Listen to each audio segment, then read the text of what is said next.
Assalamualaikum warahmatullahi wabarakatuh. Alhamdulillahirrahmanirrahim. Saya bisa berjumpa kembali dengan Anda. Saudara sekalian, saya ucapkan terima kasih teman-teman sudah menyimak. Dan Alhamdulillah jika kalian menyukai konten-konten saya. Tak terasa kurang lebih 2 tahunan ya saya aktif di YouTube ini dan berbagi share tentang pengalaman-pengalaman saya dan pengalaman banyak sekali orang.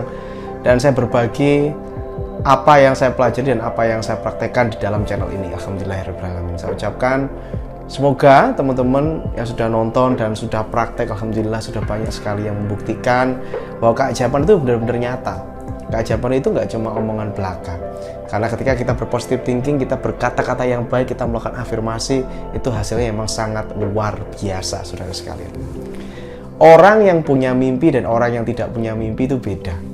Energinya beda. Ketika Anda memiliki impian dan itu tergambar jelas di pikiran Anda dan Anda berusaha ya melakukan kinerja, ibarat kalau hidup itu ada GPS-nya, itu akan luar biasa dan kita akan lebih cepat sampai ke tujuan tersebut. Pada kesempatan kali ini saya akan membahas mengenai detailnya keajaiban-keajaiban saudara sekalian ya. Bagaimana sih sikap kita dalam mempercayai sebuah keajaiban. Oke. Saya adalah muslim dan saya percaya bahwa Allah itu memegang kendali atas kehidupan kita. Tidak hanya manusia aja, tapi semua hal yang ada di dunia ini itu dipegang kendalinya oleh Allah Subhanahu wa Ta'ala. Begitu juga dengan jodoh dan rezeki, kehidupan dan sebagainya itu sudah diatur oleh Allah Subhanahu wa Ta'ala. Nah, tugas kita adalah do something different. Jadi saya itu berpikir kenapa ada satu orang itu hidupnya bisa seperti beruntung, yang satunya hidupnya kok biasa-biasa saja, bahkan tidak ada pertumbuhan. Salah satunya adalah kalau saya boleh mengatakan ya, orang yang hidupnya ini diselimuti oleh keberuntungan dan sebagainya. Saya sering melihat orang-orang kaya dan saya berteman dengan mereka dan saya ngobrol bareng, ngopi bareng, nongkrong dengan mereka. Mereka memiliki itu banyak kesamaan. Salah satunya adalah mereka itu bisa melihat impian mereka dengan jelas, lebih jelas dibandingkan orang-orang yang, mohon maaf, di sisi lain yang kurang berkembang kehidupannya. Mereka tuh bisa melihat bahwa kehidupan mereka itu ya itu bisa melihat 5 tahun ke depan, bahkan 10 tahun ke depan dari hidupnya. Dan mereka believe in that. Mereka percaya banget dengan hal tersebut. Ibarat mereka itu seperti meramalkan dirinya di masa depan. Ya, meramalkan dirinya di masa depan. Yang diramalkan adalah yang baik-baik tentunya ya. Ya, mereka percaya bahwa kehidupan mereka 5 tahun ke depan, 10 tahun ke depan, 20 tahun ke depan itu akan jaya, akan sukses, akan berhasil. Dan bahkan orang-orang besar, mereka tidak hanya berpikir untuk dirinya sendiri. Mereka juga berpikir tentang nanti anaknya, keturunannya, cucunya mungkin, ya, dan penerus-penerusnya itu sudah dipikirin. Artinya beliau-beliau ini mereka memiliki pemikiran yang sangat-sangat panjang dalam hidupnya. Tidak hanya memikirkan dirinya sendiri. Mereka juga berpikir ketika saya sukses nanti, ketika saya kaya nanti, maka saya akan bisa membahagiakan banyak orang. Saya akan bisa bermanfaat untuk banyak orang. Mereka berpikirnya sampai ke situ. Mereka melebarkan niatnya. Tidak hanya niat untuk dirinya sendiri, oke, saya kaya, saya akan beli mobil, saya akan beli rumah. Tidak hanya seperti itu, saudara sekalian. Tapi mereka juga memikirkan nasib perut-perut orang lain. Mereka memikirkan nasib hidupnya banyak orang. Maka energinya beda. Ketika saya bilang energinya beda, ini terjadi hal yang sangat luar biasa. Kalau kita ingat bahwa sekeliling kita terdapat malaikat-malaikat yang tidak tampak oleh mata, tapi mereka mendoakan kita, mereka mengaminkan setiap doa kita, mereka memandang kita. Luar biasa saudara sekalian ya. Ketika kita meniatkan niat kita tidak hanya untuk diri kita sendiri, tapi banyak orang, maka energinya beda. Dan keajaiban-keajaiban itu akan senantiasa datang kepada kita. Kalau Allah, kalau Tuhan itu bisa mengganti siang menjadi malam, malam menjadi siang, membuat matahari bergerak dari timur ke barat, membuat tongkatnya Nabi Musa dipukulkan lalu membelah laut, maka sangat mudah bagi Allah untuk mengubah nasib dan kehidupan kita. Tapi ingat, hanya untuk orang-orang yang percaya. Makanya saya bilang bahwa keajaiban adalah hanya untuk orang-orang yang percaya. Bagi yang tidak percaya, mohon maaf. Saya ada banyak sekali komentar-komentar yang mengatakan kalau cuma gitu doang, melakukan afirmasi, melakukan scripting, menulis, impian, membayangkan apakah bisa kaya dan sebagainya kalau kita nggak kerja. Siapa yang bilang? Saya tidak pernah bilang ketika Anda melakukan afirmasi Anda stop kerja. Tidak, saya tidak pernah mengatakan hal tersebut. Kalau Anda melakukan afirmasi, itu adalah penggambaran diri Anda di masa depan. Sambil Anda tetap melakukan kerja seperti biasa. Dan saya tidak pernah bilang, Bu, Anda harus memaksakan. Anda harus kerja 15 jam, Anda harus kerja 20 jam. Anda harus melakukan bisnis ini, bisnis itu. Tidak pernah. Ya. Anda tetap melakukan hal yang seperti biasa Anda lakukan. Oke. Saya mendengar cerita-cerita itu, saya excited, saudara sekalian. Saya excited.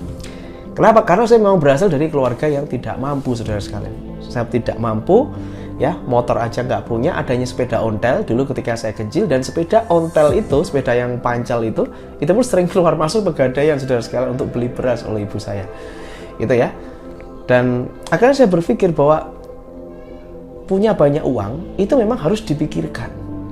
Kalau kita tidak pernah berpikir kita suatu hari nanti punya banyak uang, maka menurut saya mustahil deh orang itu bisa punya banyak uang. Ibarat Allah itu akan mengabulkan apa yang kita inginkan. Nah kan kita minta, ya Allah, ya Tuhan, saya ingin punya banyak uang.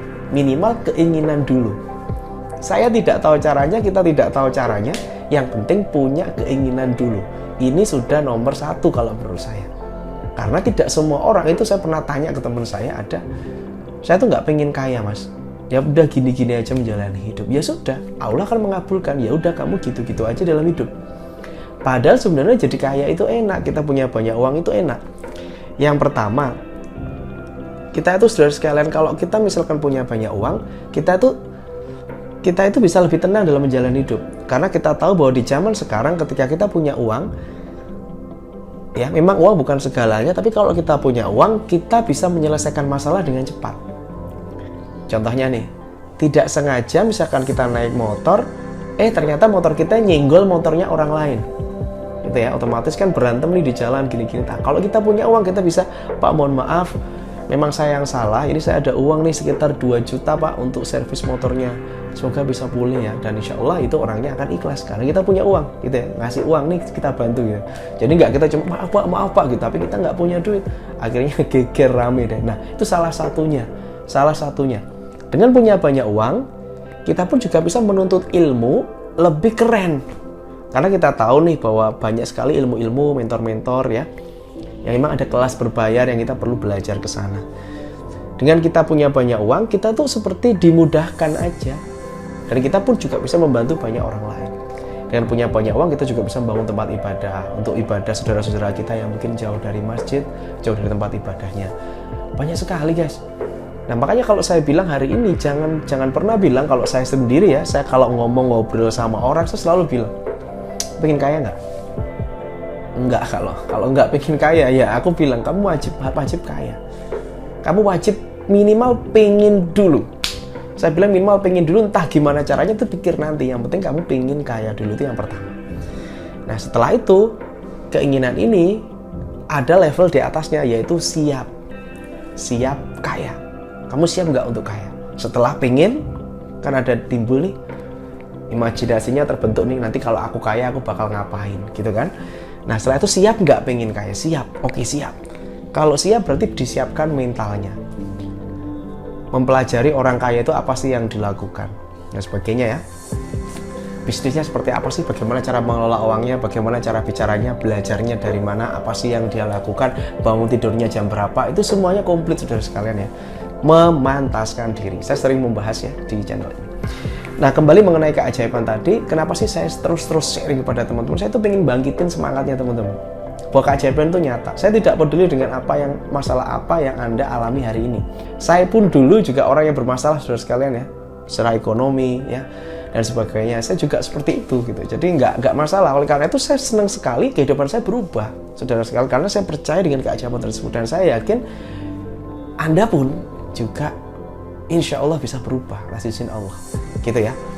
Ada banyak sekali video-video saya di sini, semoga bermanfaat untuk teman-teman semua, dan kalian mungkin bisa tuliskan di komentar ya, kalian sudah merasakan apa ya. Mungkin ada yang, wah aku begini mas, kayak kemarin ada yang ngabarin saya, alhamdulillah saya bisa beli mobil ya, dari sering nonton videonya Mas Sayang saya terapkan, alhamdulillah kebeli mobil mas gitu ya. Saya bilang bukan saya yang hebat guys, bukan saya yang hebat, saya hanya menyampaikan informasi gitu. Saya hanya sharing dengan Anda semua. Bisa beli mobil waktu itu Toyota merah warnanya, walaupun second dalam waktu 3-4 bulan dari usahanya, alhamdulillah usahanya melejit. Ada juga seorang ibu-ibu yang bilang kepada saya, mas alhamdulillah sekarang penghasilan saya itu minimal 10 juta rupiah ya. Padahal waktu itu saya sama sekali tidak ada pikiran mau bisnis apa, usaha apa, dan alhamdulillah sekarang orderan saya meludak. Alhamdulillah mas, anak saya 3 gitu dia bilang, ditinggal suaminya meninggal dan beliau nggak ada kerjaan. Dan beliau menjalankan waktu itu amalannya, saya katakan kepada Anda itu amalannya istighfar ya, istighfar, astagfirullahaladzim. Jadi waktu itu kalau nggak salah ya, saya agak lupa karena ini sudah agak lama, saya bilang beliaunya untuk kalau bisa ya 1000 kali lah bu istighfar gitu ya per hari ya, 1000 hari. Dan ternyata beliau melakukannya itu 10.000 per hari saudara sekalian. Dan alhamdulillah beberapa minggu kemudian ada keajaiban waktu beliau jualan batik ya. Dan alhamdulillah beliau bilang, cerita kepada saya bahwa alhamdulillah hari ini mas penghasilan per bulan saya itu minimal 10 juta. Itu dia bilang gitu. Ibaratnya rekeningnya itu nggak pernah kurang dari 10 juta sekarang. Ya itulah keajaiban saudara sekalian ya. Jadi saya hanya penyampaian informasi dan bukan saya yang pinter. Apapun itu saya ingin terus update juga di YouTube ini gitu ya. Semoga teman-teman juga betah nonton video-video saya, dan alhamdulillah ya kalau kalian suka, dan kalian bisa masuk ke grup Telegram official yang ada di bawah dan bisa follow media sosial saya. Mungkin pengen tahu keseharian saya, mungkin pengen komentar-komentar gitu ya di status saya dan sebagainya, kalian bisa follow media sosial saya atau Instagram saya ada di bawah ini. Oke, semoga bermanfaat. Terus ya, kita meyakini keajaiban ini dan tidak ada yang tidak mungkin bagi Allah Subhanahu wa taala. Have a nice day and good luck. Assalamualaikum warahmatullahi wabarakatuh. Salam laris manis.